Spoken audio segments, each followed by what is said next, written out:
copy of Spitfire. Okay. Give us something else to ask. You've got all these words there, Kieran. Okay. Did he die in the pulpit? Did you die in the pulpit?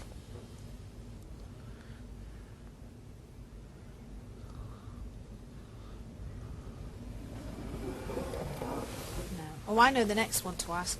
Okay. Dickie, did you die in the office? Yes, that's cockpit. Okay. So he died in the cockpit.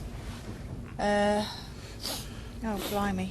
Was he... okay. Go on, you asked- Kieran. No, I was going to ask a control question. Go on then. Was he a bus driver? No. Ooh, no, hang on, because that was gone in between no and goodbye. Ask again. Were you a bus driver? Goodbye. Okay. That's slang for B-50. Was it a Lancaster or a B-50? Just a bomber plane. A bomber plane. The trouble is, I think for a Spitfire pilot, he might have gone, no, hang on. Offended, I've yeah. told you I'm a Spitfire Yes, pilot. that's He's right. not going Yes, to pay attention. that's It's all right. going on. No, absolutely right. Ask him if he's browned off. Are you browned off? You browned off, Dickie, with us? Yes, he is. Right, come on, guys, let's concentrate. We're really sorry. Please Forgive our us. ignorance. We're not military people, but we have the greatest respect for you. Does he need help? Dickie, do you need help? What's that? Oh, no. No, it's fine. Okay. How about did he die here? Sorry? How about did he die here? Yeah. Dickie, did you die in this area?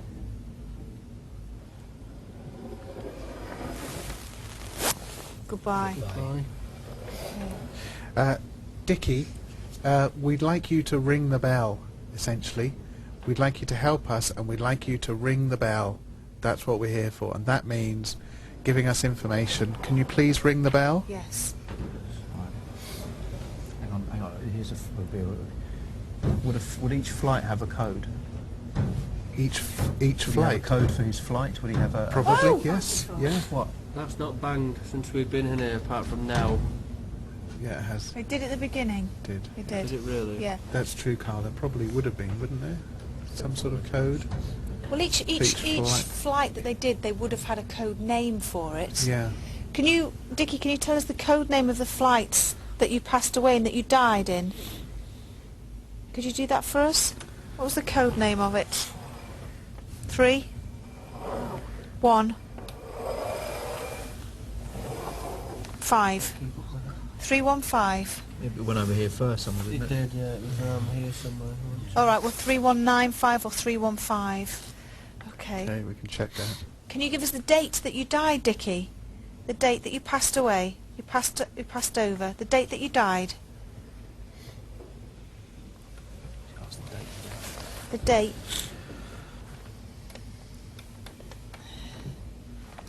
Six.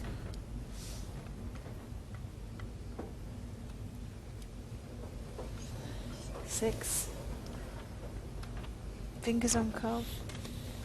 6. What's that? 6.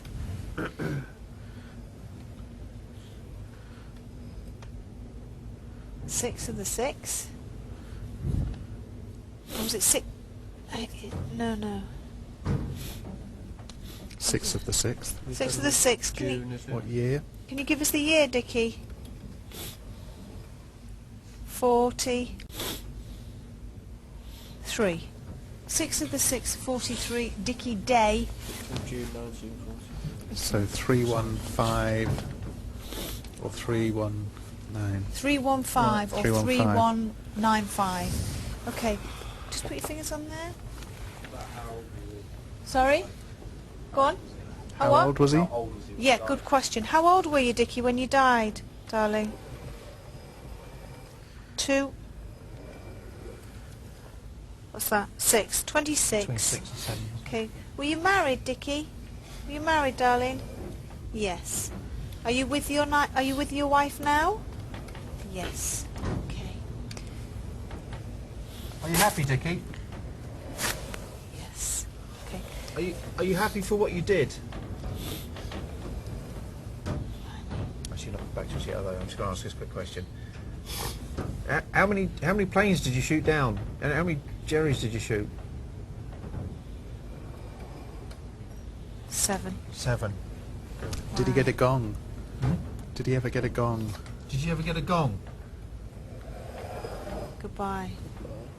Frustrating that that very specific information is coming across now, right near the end of our first night of investigation. But let's catch up with our historians. That's Miriam Cook and John Callow. Miriam, you first, if I may. Now, Dickie Day we can maybe work on overnight as a name, but earlier we had a very specific name, Luke Slater. Luke Slater. So we've been doing a bit of research on Slaters in the area, and we've come up with a few. There's a Henry Slater in Great Ryburg in about 1625, and I think then we've got a William Slater who was just down the road in 1601, and they clearly had money. They were yeoman families. They were leaving Wales. Yeah. And So would that have been a common surname in this area? There is quite a few in the area, so it would seem to be a name that's quite common here, popular here. And of course, through the course of this place being in operation as an RAF headquarters, as a base, there would have been thousands of servicemen and women through, so we've got a lot of work to do to find Dickie Day, who may have flown a Spitfire. Yeah, the Spitfire, the DX. So, yeah. Again, that was a very specific hit. Related to over the next few days, John, we're obviously going to be looking at the different levels of history here. Is there any one area in particular that intrigues you? Well, we've got this idea that we're in a very stark place in the countryside. We've got somewhere, as Miriam was saying earlier, that has successive layers of archaeology, but also successive layers of military occupation, from the Roman legions right up to the Second World War and the Cold War. So in a way, what really could be the gem of our story is the way that war and conflict has shaped and reshaped the landscape. Thank you for tonight. We'll see you both tomorrow. Let's catch up with you guys at home via Julian Clegg and Interactive. Thanks very much indeed, Paul. Just before we do what you've been seeing and hearing at home, let's just talk about the audience here, who, as ever, have experienced things on the lives. This always happens. Lorraine Williams in the audience can feel things touching her face. Joe in the audience can sense a waff who died of consumption, and that's why Kath was having difficulty breathing. Interesting. Thank you in the audience for that. And a lot of people saying they can see mist in part of the hangar as well. Interesting. Now let's go through the webcams and the themes of the night. Webcam 1, the control tower. Let's have a look at it now. And the themes of the night, the name James, figures moving around the door, and lots of orb activity in this room. That's webcam 1. Webcam 2, bringing that one up now. That's the corridor on the ground floor. A headless figure. It was a trend of the night. Also a dark, misty figure. And the names Bob and John. Moving on to webcam 3.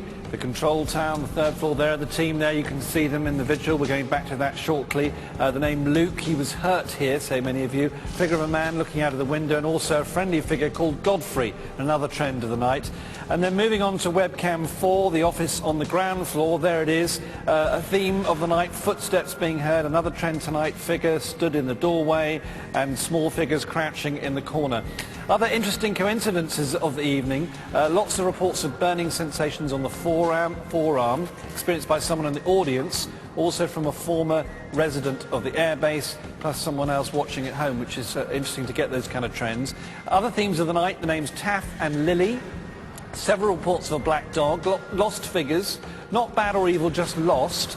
Cigarette smoke seen and smelt by people who've been to the base, and the sound of a typewriter or Morse code. Fascinating. More on that, I'm sure, to come tomorrow night. And I'll leave you with a couple of thoughts. Ashley from West Raynham, thank you for your message. I live near the base and used to cycle past it until I heard a man shouting orders. I looked around but couldn't see anybody. And here's another one. Thank you very much indeed, Ashley, for that. Gary and Karen from Wimbledon say, my father used to be stationed at the RAF Raynham during the 60s. He remembers his friends seeing a figure of an airman that roamed the base at night in full combat uniform. Many more stories like that to come tomorrow night from all of us at Interactive. Thank you very much indeed. Paul, back to you. Thank you, Julian, and thanks to you at home for all your input tonight. Keep it going, please. Over the next 6 nights, we can go back for one final time tonight to Yvette Fielding Karl and the rest of the Vigil team in that control tower. Okay, well, Carl and Stuart have actually gone downstairs, and they're going to be on a webcam while we stay up here. We've had some very, very interesting information given to us by a spirit, an RAF pilot. He died on the 6th of the 6th in 1943. That's correct. His name was Dickie Day, which is actually a name that you'd expect sort of, you know, here from that sort of time period, wouldn't you? Sort of, it's all sorts of jolly hockey sticks, as it were.